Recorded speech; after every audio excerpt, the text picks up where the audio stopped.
টেকা কি গাছের গুড়া নাকি গাঙ্গের জলে ভাইসা আইছে? এই খাঙ্কি মাগির জি, একটা টাকা কামাই করতে গিয়ে আমার গোয়া দেয়া দম আয় আর যায়, আর তুই 5 টাকা দিয়ে ঠোঁট পালিশ কিনছস কারে ভুলাইতে? কে? আমি কি তোরে চুমা খাই না? এই তালুকদারের বেটি, বাপের জন্মে 5 টাকার নোট দেখছস? যা, অন রিক্সা লইয়া বাইরা, আমি আর রিক্সা বাইতে পারুম না। বউটা ভীষণ ঘাবড়ে যায়, কিংকর্তব্য বিমূঢ় হয়ে এগোয় রিক্সার দিকে। তয় আমার রিক্সা চালানি শিখাইয়া দাও।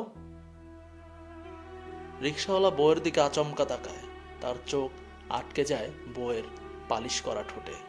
বুকের মধ্যে হঠাৎ করে ঝলক দিয়ে ওঠে রক্ত।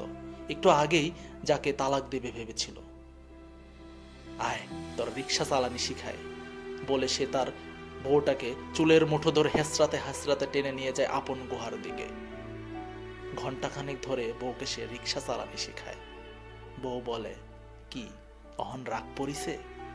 রিক্সাওয়ালা বউয়ের দিকে তাকায়। চেনা বউটাকেও কেমন অচেনা মনে হয়। ভাবে, আহা, 5 টাকার লিপস্টিকই অত। বড়লোকদের মতো যদি সে বউয়ের পিছনে আরো কিছু টাকা ইনভেস্ট করতে পারত। রমনা পার্কের হাওয়া খাওয়াবে বলে সে তখন বউটাকে প্যাসেঞ্জার বানিয়ে ছুটে যায় রমনা পার্কের দিকে।